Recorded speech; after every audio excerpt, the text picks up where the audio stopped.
My dad and my parents loved the fellow I was with before my husband. Guys, just before you watch the video, I just want to give a quick disclaimer that neither Susan nor I, is that even correct English? We're not relationship experts or anything like that. So take whatever we say with a grain of salt. Yes, absolutely. Yes. Hi guys, and welcome back to my channel. This is Debra here. If this is your first time, welcome. For today's video, I'm with a very special guest, my friend Susan. We actually started off as like a landlord-tenant relationship. Now she's basically just my friend slash mom. For today's video, I'm going to be talking to Susan about relationships, marriage, and just life in general, because Susan has been married for 48 years. I actually thought it was 43 years because I did a question on my Instagram and I think I told you guys it was 43 years. Anyway, we'll be talking about things that she's learned in her experience, and we'll just be having a conversation together. Over tea. Yeah, over tea. Do you want to tell me about how you met your husband? I met my husband at a bar. I was with a bunch of girlfriends. We went out to celebrate one of their 21st birthdays. I was underage, but in the bar nevertheless. And underage as in under 21? I was under 21 and, okay. And they had to be 21 then. Okay. So I spotted Warren across the way. He was sitting at the bar and my girlfriend beside me saw him too and said, like, there's a really cute guy at the bar. And I looked over and I said, back off, he is mine. And he saw me and I saw him and he came over and asked me to dance. Wow. And that we started. So did you guys start dating immediately after, or were you friends for a while? He asked me out right away. Oh. Yeah, the next day. And we went to a movie and we went right after work. I don't know why we stayed together, because halfway through the movie, he's got his head back and he is snoring. And I looked over and thought, this is not going to work, really. But he was so cute. And he didn't mean to fall asleep. It had been a long day, I guess, yeah. And I never said anything to him. And then we just started dating right away. And how long did you date for? 2 years. So I met him when I was 20, got married when I was 22. That's young. It didn't seem young then. Girls that are watching this right now and you're 22, you think you know everything. Because I thought I knew everything. I did. I thought, yeah, you know everything. And my husband was 5 years older. Okay. So he was 27. So like, at what point during the time that you were dating did you know that you wanted to marry him? That's a toughie. Well, I really liked him, and it's about the spark. At the beginning, you get to know each other, and all the things that were important to me were important to him, and he matched up with the things I felt. Does that make sense? Yeah. When did I know I loved him? I can't put a date on it. For sure, yeah. I can't put a date on it, but we dated 2 years, and it was after a year he asked me to marry him, and I said yes. So it was there. I think it's a gradual thing as you get to know the person. So there's not, you can't say this day at this time, oh yeah, I fell in love. Like how long into the relationship? Well, I wanted him in my life, so I can't really say. It's so gradual. The thought of not having him in my life was just not acceptable. I needed him in my life, and he was a rock, and all the things, he was going to take care of me, and I knew that. And he was honest and kind, and he was going to be true and blue to me, you know, not cheat or anything. And that was all huge. That was all big stuff. So does that mean like you didn't have any doubt about it, or you were absolutely sure? Okay, well, there were yes. No, that's not good.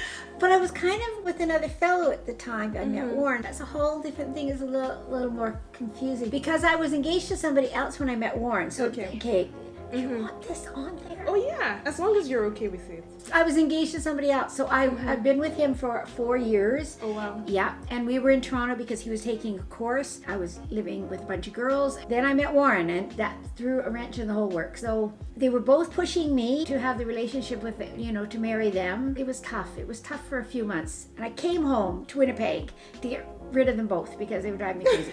And my mom said to me, if you marry my husband, you will always be number one. And if you marry the other fellow, you'll always be number two. My dad and my parents loved the fellow I was with before my husband. And my dad said, if you want to know who I think you should marry, I think you should marry my husband. And my stomach told me that. Like, your gut tells you everything. And I did the right thing. Never regretted it for a second in my life.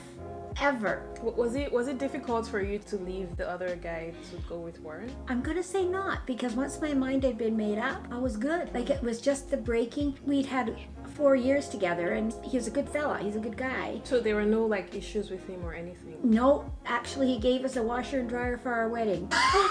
No, I mean like before you I know. Who knew? Yeah. Before you left him, yes, while you were still with him, were there any issues or anything that made you feel like he possibly wasn't the one? Okay. No. At the time, I just knew my husband would be better. I just knew that. I don't have to explain any, because I did love the other fellow at one time, so you can always have more than one person you fall in love with. That's another thing. You can always love more than one person. But I just knew my husband was going to have my back. He's just going to be there for me, always. Yeah, and that's important. It's really important. And he always has been. Always had my back. Took care of me. So, and the other fellow, I just got married, had children, divorced, married, children, divorced. So, there you go. Wow. Did I make the right choice? High five. I think so. I think I did. Yes, yes. So before Warren and before this other guy, how many other relationships had you been in? Like serious relationships? Serious? Serious. 1, 2, 3. I dated them well over a year, so I guess that was serious. Like I liked them all. And did you experience any heartbreak from any of the previous relationships? Have you ever been heartbroken before? The only one was the fellow I was with before Warren, and I can tell you a story. Okay, this is what heartbroken is. This fellow I was with, he decided he wanted to date somebody else, and we'd been together about a year. I was heartbroken.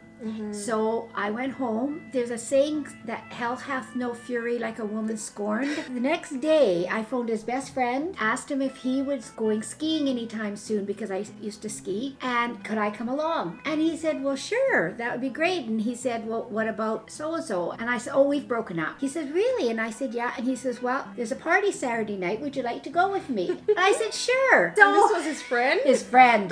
So I went to the party, and then, so I went and I met another fellow there. I didn't want to be with him at all. But anyways, so this is all in a week. I got a phone call and I answered it and I said hello, and I was not expecting ever to hear from this other guy again. I said, hi, who's this? And he says his name, and I said, who?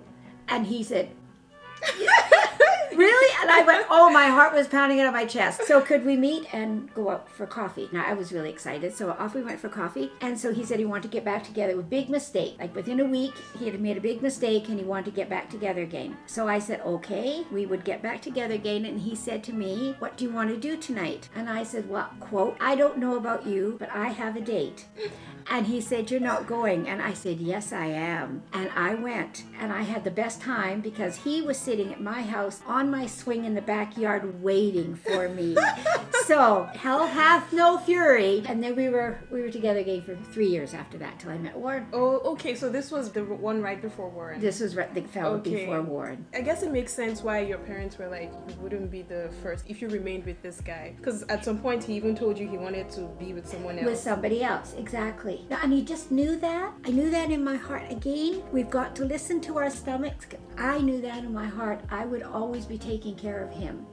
And if I was with my husband, he was going to take care of me. We take care of each other. Definitely, but yeah. He's there for me. Like he's just always there for me. I hope I don't sound like a lunatic. No. Oh. So in your opinion, do you think there's a right age to get married? I've never thought that ever.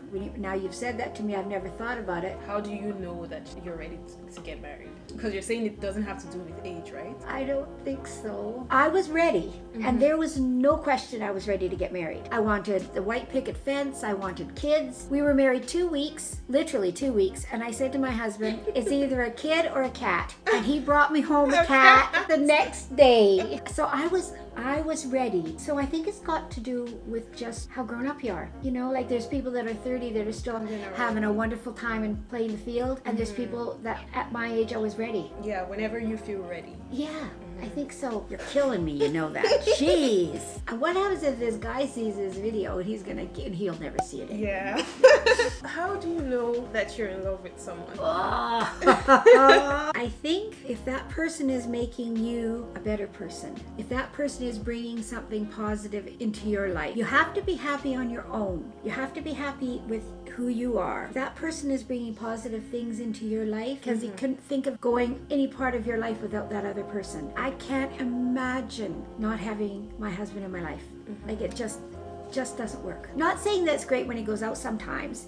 I do have alone time. I think that's have a lot to do with it. Yeah, which I actually want to ask about that. Like, you talked about alone time. How do you guys like decide how much time to spend together? He's got things to do in his office, and I work upstairs, and no, we've never ever talked about alone time. No. When Warren hid the knives, that was because I said I needed some time.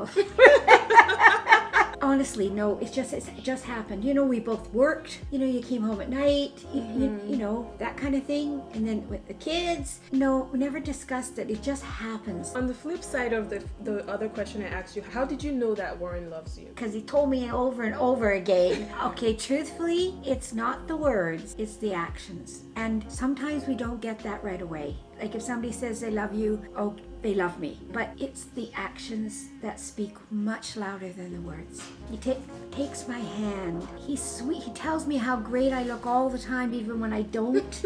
He's always complimenting me and saying nice things to me. And, you know, what would you like for dinner? Or do you want to go out? Or just, yeah, he's just kind to me. And that speaks volumes over the I love yous. I think girls need to know that. The actions definitely speak louder than the words, for sure. Yeah. So how do you I've never seen the both of you argue or fight or anything like that. Does that happen? Warren and I fight differently than most people, I think, or maybe not. I get very quiet, like don't speak to me, and Warren walks away. I can just remember this one day, he walked out the back door and he slammed the door. He was mad and I was mad, but we don't yell. We have never been yellers, either one of us. So was that something that you tried to do, or is that just not the way you are? It's just not the way. My parents never fought in front of me, so I never grew up with knowing how to fight with somebody, and I'm not confrontational at all. And Warren's parents maybe fought a little bit more, and he didn't want his life to be like that. So his must have been like a conscious effort, right? He's just not confrontational either, neither one of us. I don't know if that's a good thing or not. Yeah, that's definitely different, because for me and Obi, I'm not confrontational with anybody else but Obi. Because you can be. Because yes. You can be. Yes, because I know that he's not going to go anywhere. Exactly. And I feel comfortable enough to do so. And it wasn't always like that, because at first I would just not say anything. But Obi doesn't like that. He wants you to talk and like tell him what's going on with you. So he can help. He can fix it or work on it. Then that makes sense. Yeah, but then that could also be bad, because like I just don't think that the arguments are good. It could start off like, okay, we're just arguing, and then people could raise their voices, and then it could just turn into something else. Ugly. Yeah. Yeah, that's when you get the knives. It's not pretty. Not pretty. And some people have to yell and scream, and we just never did. Just fluke that we were both felt the same way. Like, I don't think our kids have ever heard us raise our voices to each other. And not that we didn't fight, because that's ridiculous. Okay, so how did you then resolve the fight? Warren and I never talked much about things that went wrong. He'd come up and he'd bump my hip and I'd bump his, and we'd be done. Like, it's over. It sounds so but we really didn't. Probably because the fights weren't all that important, but the stuff we were fighting about, other than raising children, that was a big one. Like, what kind of fights there? I was always right, and he was wrong. And it was so simple. Just took me a long time to figure that one out. And not true. As years have gone on, I have said to him how he was really right a lot of the time, and I didn't listen. But we managed to get through that. Yeah, the lovely child. Yeah, rearing years. Okay, so basically you're just upset, and then you're no longer upset. Yeah, and I'm sure we've talked things through, but we didn't yell. I mean, when we came back together, you know, we did the hip thing, and okay, that was done. We would talk, but it was past the yelling stage, and we were done with that. Yeah, I think it's probably because he walks away and you're quiet, and you get the time to calm down. To chill. Yeah, so that seemed to work. For us it did anyway. We're still here. Yeah. All right, so how about, I mean, people always say how like you have rough times in life and tough times and stuff like that. When you had things like that, how did you get through it together? Or did you feel like it was just easy for you guys? No. Marriage is not easy for anybody. It's up and down, it's hills and valleys, ebbs and flows. Always, you don't always like your mate every single day. It's just human nature. You always love them, but you don't always like them, and that's just nature. That's some days you wake up and he's still here, okay. And then other days, I love him so much. Boy, this is, because I'm thinking maybe we were really lucky, but... So, like, I'll give you some examples. Like, some people have to struggle with infertility, sicknesses, maybe financial issues, like things like that, where it's not really you against your partner, but both of you against the world. Right. Do you understand? Yes. So how did you both get through situations like that? We've been broke. I remember going to work and putting 94 cents in my gas tank to get to work. I did, I remember that one. And infidelity, we've been good. We haven't had that one, so we were okay. Warren has had he's had 4 knee surgeries. I've had to take care of him. Yeah. I have had to be a caretaker quite a bit for that. But myself, I haven't been sick, so he hasn't had to really take care of me too much. And I'm not a great patient anyway. I like, just leave me alone kind of thing. When the person's sick and you love them, it's easy to take care of them. Like that part, that's easy. Yeah. So I mean, we've had deaths in our family. We lost parents, but you're just there for your mate. You're there for them at that time. So that part's sad, but you're there. Yeah, you're there for each other. Yeah, that makes sense. You know, it sounds like this was a great, easy marriage, but it wasn't either. It was hard sometimes, yeah. But you never considered leaving? You don't give up, right? You're not a quitter. I'm not a quitter, no. No, truthfully, like I said, you don't like that person every day, but no, I never thought of leaving him ever. And I know he would never thought that, for sure. You know what, I had a lady tell me one time, and I was young at the time, and she was an older lady, and she said to me, we were talking about some people separating, and she said, all you're doing is changing one bag of garbage for a different bag of garbage. You don't like this bag of garbage you have right now, whoever that person is, but you're just switching it for somebody else who's got a whole bunch of other problems too. We're not perfect. Yeah. You know, we have to learn to put up with the other person's, even though we're pretty perfect. Yeah, I think so too. Like, as long as there's no violence or abuse or anything like that, that's what I think too. The grass isn't always greener. Yeah. You know, really, it's not. Like, none of us are perfect, so you have to learn to adjust to be with that other person. Warren was a terrible dresser. I had to live with that. Oh my gosh! Hi, honey. I've got to live with modern family every day. So we all have things to put up with, really. So, in your opinion, what would you say is the most important thing in marriage or relationships? Loyalty, trusting, because those are big. Yeah. Right? If you're loyal to your mate and you trust your mate, and don't get married unless you do.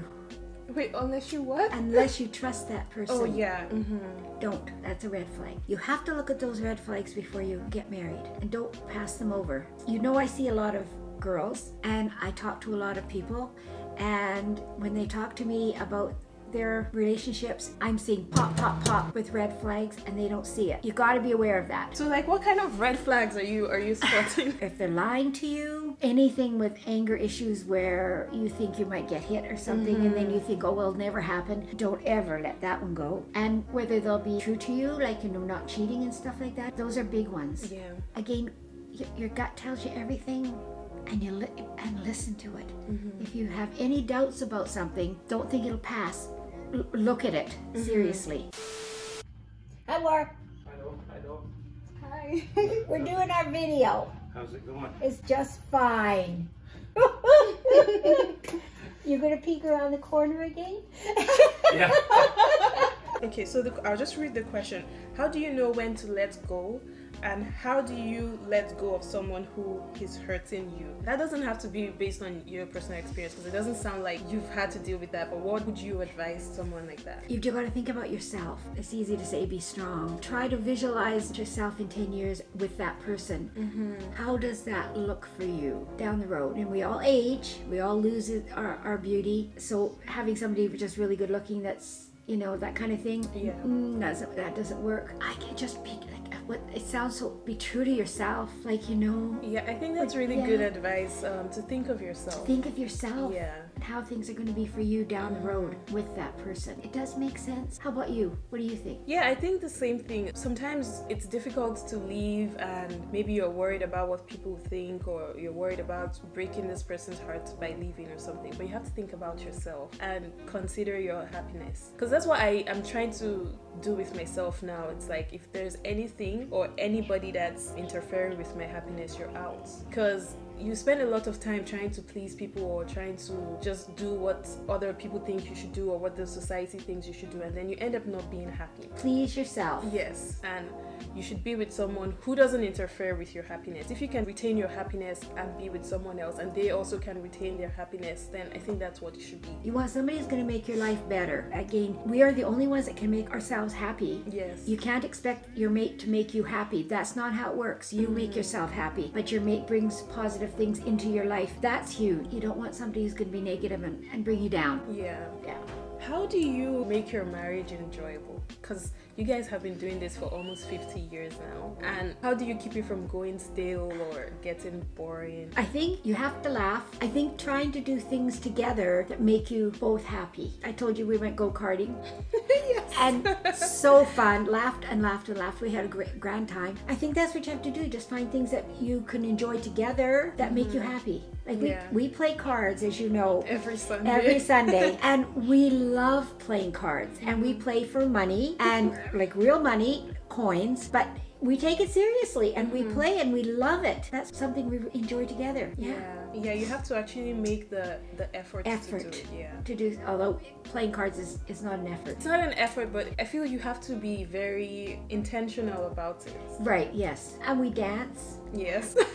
I see that. And we dance in like our songs come on that we really, really love. And if I'm in the kitchen and he's down the hall, I see his head poke out from down the hall, and I peek out, and we come and we dance in the kitchen, and that makes us happy. It's little things, but they make you happy. Like that always makes me happy to be able to dance. Yeah. Yeah, that's good advice. Yes, yeah. Just little things. Doesn't have to be big things.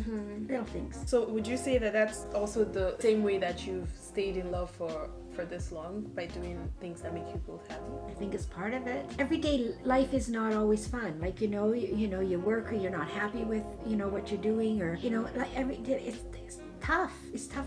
But when you come together and you can do things like dancing, or even watching TV, and you're watching the same movie that you both really like. It's the small things that they make you happy, and I guess that's what's kept us together. I really, really like him.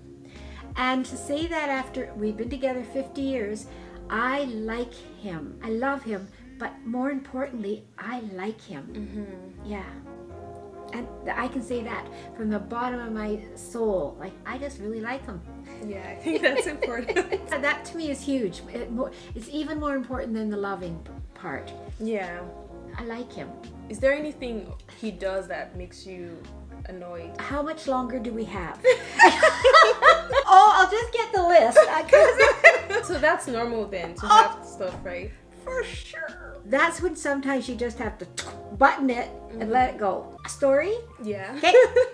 Our son's getting married. The house is in chaos the day of his marriage. Again, I maybe mentioned Warren's not the best dresser in the world, but he's colorblind, so that was a part of it too. Anyways, so I have his suit for him, and his shirt, everything's ready for him to put on. And again, the house is insane with people. And we're all getting ready, and he comes into the room and says, "I haven't got a belt."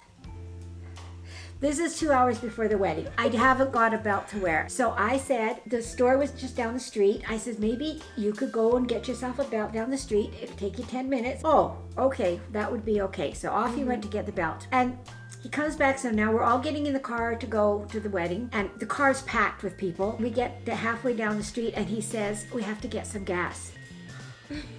Now, he was out at the gas station half an hour ago, but now we have to stop and get gas. So, okay. So I didn't say anything. We got the gas at the wedding. My sister, who was there, who was in the car and had been at the house to win the belt thing, and she says, I now know why you've been married as long as you have. She says, because I would have killed him.